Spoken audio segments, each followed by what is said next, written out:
Perfect. Thank you. So thank you very much, Christina, for the introduction, and thank you for making this possible. It's a wonderful chance to speak about picture books. So I will see whether this works. Yeah, I will start by taking you a little bit back to the 18th century, where the beginning of the history of the picture books somehow started. So everything we know, we have experienced through our senses: hearing, sight, feeling, smell, or taste. Therefore, the first thing you must do when teaching children is to train their senses. And since hearing and sight are their primary senses, these must primarily be trained. In this quote, German Enlightenment educator Christensen points to the senses as a pathway to knowledge. Salzmann was a key figure among Enlightenment educators in Germany and was widely translated also into Danish. In Conrad Kiefer, or Manual for the Sensible Education of Children, Salzmann lets a peasant father explain in detail how he manages to raise his son in the best possible way from early childhood to young man. The quote concerning the importance of learning through the senses is from the local minister, who admires the father's education of. The father has told the minister how he encouraged the boy's own interest in animals. That's fun. One day, I had to go to the stables, and since I had the child on my arm, I took him with me. My goodness, the eyes he made when he saw the horse. I felt very clearly that the child enjoyed it. This was enough for me. Then the conversation began. Do you see, little Conrad? I said. There is a horse.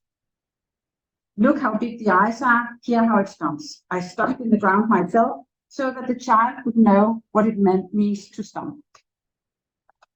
Once the fictive father has experienced his son's joy at seeing the animal, he carries Conrad around on the farm so that he can see all the animals, cows, hens, pigeons, pigs, and sheep, in order to make the child aware of all the different animals and the sounds they make.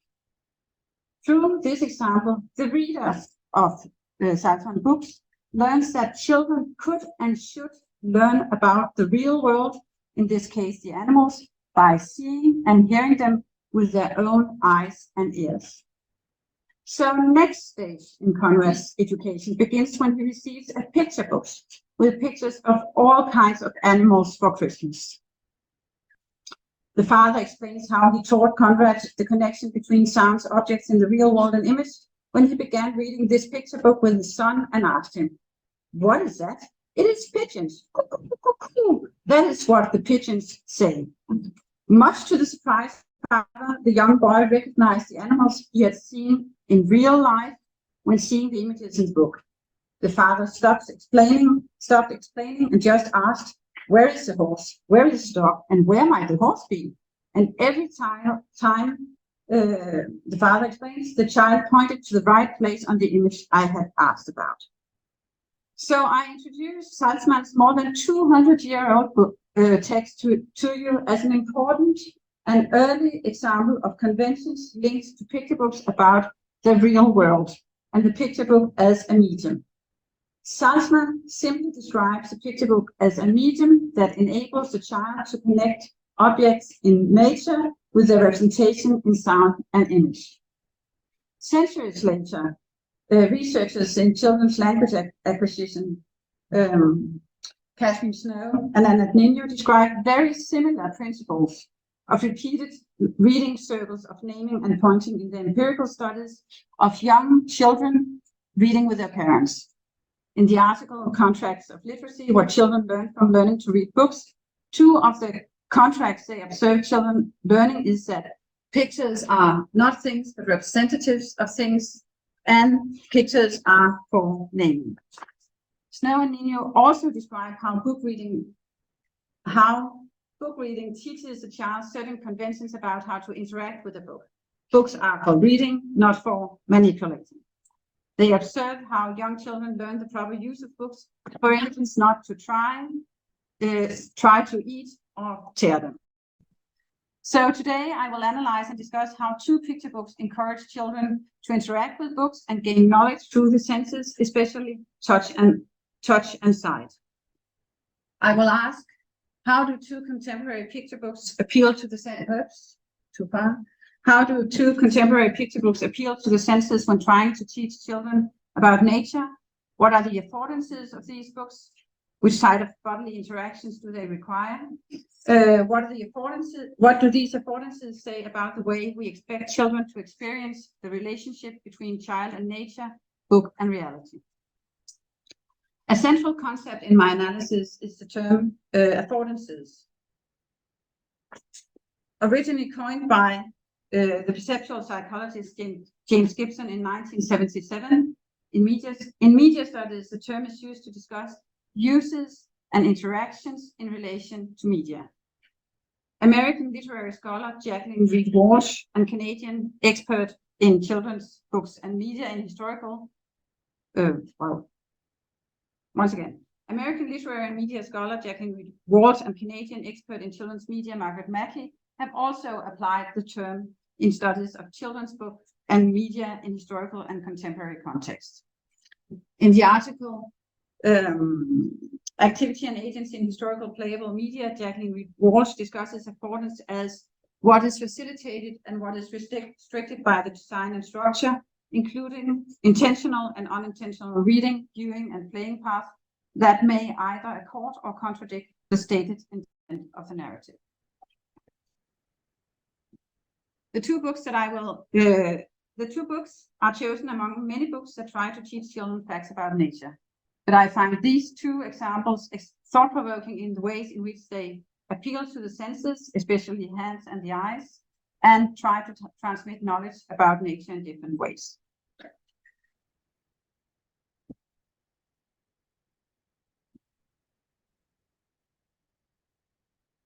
The children's books about birds is a fairly big cardboard book. It is this one. The cover immediately stands out due to its material qualities, since the right part of the cover consists of a small plastic container with small images of 12 birds. The word press and listen, tryk og lyt, in the title and the small holes in the top of the plastic immediately signals to the adult reader that one of the affordances of the book is sound. You press the image of the blackbird and you hear the bird sing.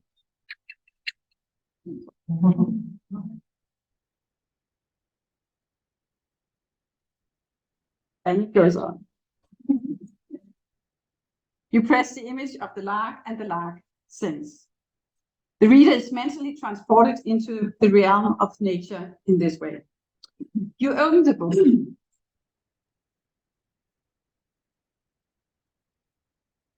And on 12 double spreads, the reader is introduced to information on each bird. On the first double spread, the reader sees directly the eyes of a male blackbird in full size, and a nest and a female blackbird are reproduced. The ambition with the photos seems to be to present the birds as naturalistic as possible to the child. The message is that the child, as like Salzmann's Conrad Kiefer, might recognize a bird he or she has seen in the backyard, in the park, or in the garden. The written text mentions the name of the bird in Latin, thus linking the text to the idea of a Linnaean order of things, and the human being as the individual who creates that order through language. Also, in this way, the connection to Enlightenment ideas become clear. Subsequently, a short text gives a bit of information about a bird, how blackbirds migrate and how they move around in the garden and catch worms. A number of facts concerning the birds are listed, for instance, length, color, where they live, and how old they get. The sentences are written in fluent prose by Danish author Sarah Ejersbo, who normally writes fiction for children. On all double spreads, a fun fact is mentioned under the headline, "Did you know?" In this case, that since there are more than 2 million pairs of blackbirds in Denmark, it is the most common bird. The implied reader and spectator is addressed as an individual with curiosity, seeking visual and auditive and verbal facts that can be both surprising and entertaining. a limited and carefully selected amount of text, adjust the text to a young reader's linguistic and cognitive level, and the choice of cardboard covers and pages suggest a not too gentle reader. So the visual curiosity of the child is stimulated by the book as a medium. For instance, the great tit you see here and the Eurasian great tit might look very similar at a first glance. The reader can easily go back and forth in order to compare and note the small differences in the color of the head as the text explains. Thereby, the book appeals to the child's emerging ability to distinguish and categorize. This is also obviously an affordance of the sound panel. When pressing the different sounds, the reader can and must compare them and is able again to distinguish between them in the book and later in nature. In the process of working with this book, I found myself standing in the garden door with the book in my hands, trying to decide which birds I could recognize outside my house. The cultural convention that I should compare book and real life in the same manner as Conrad and his father in Salzmann's book seemed very strong. The fact that the illustrations, text, and recordings are close to real life strengthens the impression that the child is supposed to move from reading the book and making mental images through combinations of word, image, and sound, and then go out in nature. This is supported by the back cover, which states, "Look at the fine pictures, read about the facts about the birds, and listen to their voices singing. Then you are ready to go out and discover the world of birds." In the following, with the help of media scholar Margaret Mackey, I will try to be a bit more specific as to how sight and touch the meaning-making process. In the article, The Child's Reading Body, Margaret Mackey examines the physicality of children's reading and how we invest our bodies when reading. She writes, "Reading is an abstract process, but one that also acknowledges the concrete particularities of the material vehicle supplying the text to be interpreted. Any contemporary account of reading must be fleshed out in differential detail to take account of the affordances and limitations of different forms of presentation." A central aspect of the article is how hands and sight interact when reading any book. Mackey calls the hand an attention organizer that structures the reading in a kind of ballet of the hands, which she describes with a quote from literary scholar Elaine Scarry. The fingers must discriminate the delicate edges of the pages and lift or flip it away from the others. While the left hand page is read, the right hand fingers find the upper right hand edge of the page that must eventually turn. Then, as the right hand page is read, the fingers move down along the page edge to the bottom corner, where the turning motion will be carried out. After which, the right hand page will be folded over and smoothed into place, where it now becomes a left hand page. This is the automatic behavior we have just forgotten about, but it's true. Mackey uses Scarry's focus on the hand's movement as a basis for doing empirical research on how 11-year-olds and 14-year-olds read the Picturebook's shortcut. Here she saw that readers using their hands to orchestrate each other's best attention to salient pictorial and textual detail. Yeah. Especially by pointing to details in the book. Compared to children's movements when reading on a touchscreen, Mackey notices that the codex offers stability. The words and the images in a picture book do not alter in response to contact with a finger. No matter how lively the dance of multiple hands across the pages, the images remain what they are and where they are. Similarly, I would claim that the children's books of birds offer the reader stability and predictability. The birds stay where they are, and it's both a tangible and a visible experience to sense that. For instance, when turning the pages back and forth from great tit and the Eurasian blue tit. I use the word sense here in the double meaning of the word to, quote, feel or perceive a quality, texture, etc. through the senses, end of quote, from the Oxford English Dictionary, and to understand, know, grasp, which is also one definition of the Oxford English Dictionary. Maggie's comparative study of children's reading an app and a picture book shows that children who read on an app together are in a state of constant experimentation. On an app screen, not everything is there at first glance, it must be excavated, she writes. In contrast, in the codex, everything is normally there at a first glance, except, for instance, here, the sound of birds. But once you find out that the book affords hearing the sound of the birds, stay in the book and, unlike in nature, can be controlled by the reader. When discussing differences between apps and picture books, Maggie makes an exception concerning movable books. In such books, you can, in fact, interact and change the format of the pages. Paper artist Elaine Prévert's Ocean is an interesting example of that. I refer to the book as her book, in spite of the fact that the book also includes a long text on facts of nature. Instead, I will continue to focus on the interaction between the visual and manual affordances and the materiality of the book, so to speak.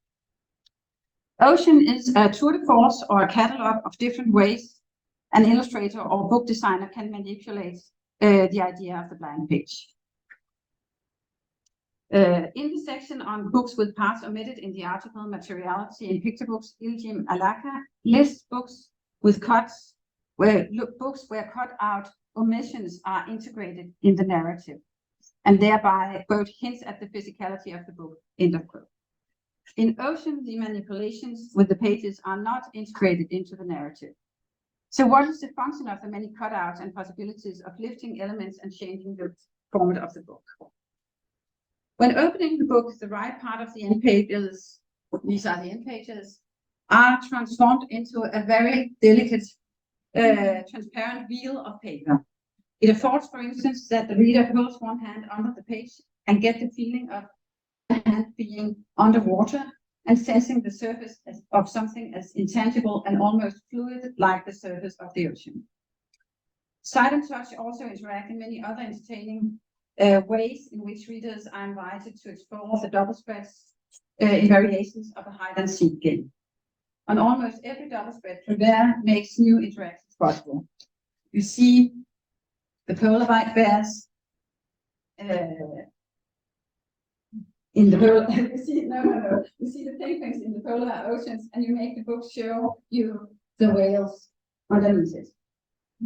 By interacting with the book, the reader expands his or her visible world and makes visible what was invisible before. On another double spread, the reader is confronted with a shark seen from outside, and when opening the fold, the shark turns into a gigantic paper shark seen from within, including images of all the possible fish the shark could have eaten. The ambition here is not to reproduce images of the fish as accurate as the photos do in the children's books of bird, but to draw the attention to the different colors and shapes of a variation of animals. Thus, this book has a strong appeal to the imagination or fantasy of the reader. Imagination is added to what could be called a continuum between sensing, knowing, and imagining. The materiality of Ocean very explicitly wants to encourage the child to combine learning about nature with exploring the book as a medium, and especially paper as a material and a visual artifact. In an article of the material and aesthetic picture books, Swiss scholar Simon Messerli examines picture books in relation to their materiality and their aesthetic appeal to the senses through their presence. Like Maggie and Reed Walsh, she is interested in how an artifact appeals to the senses and which kinds of participation potential they represent. In contrast to Maggie's description of the conventions of reading a book through repeated patterns, Messerli points to the variations of the turning the page is mess, the Blätterbarkeit of picture books, using a term from Jürgen Gunja and Iris Herman. Gunja and Herman states that since we experience books with our bodies by touching the paper, we will always experience a book as sensual bodily experience, as Sinnlichkeit des Körpers. In picture books, Messerli explains the turning of the page must be understood as an important part of the aesthetic participation of the reader. Aesthetic participation is his words. The description of the reading experience as linked to the Sinnlichkeit des Körpers, the sensually bodily experience, takes me back to my first quote. What was it the minister in Salzmann's book said about the child's experience?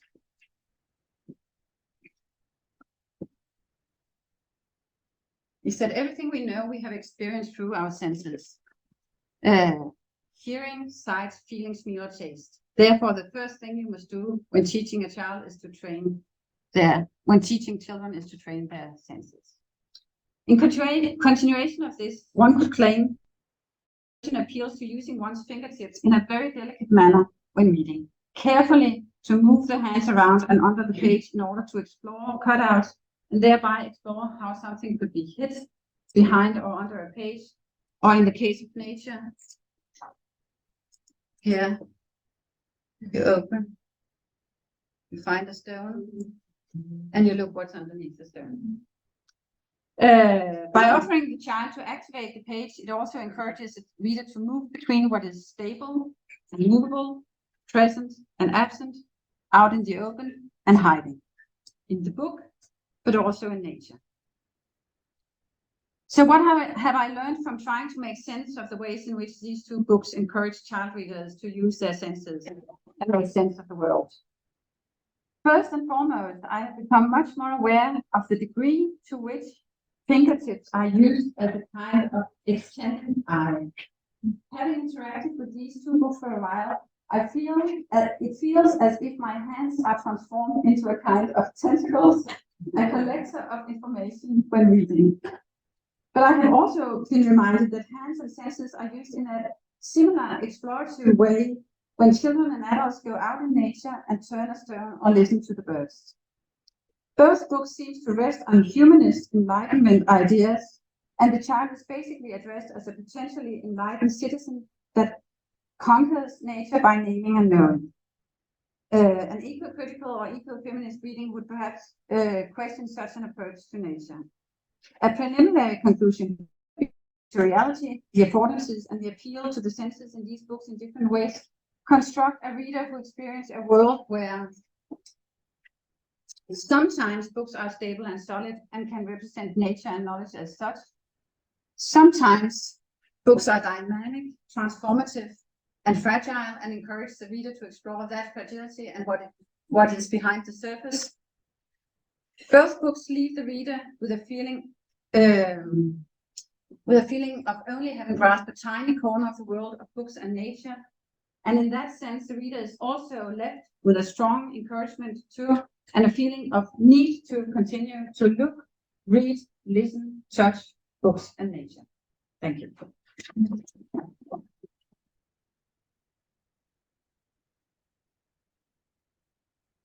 Thank you very much.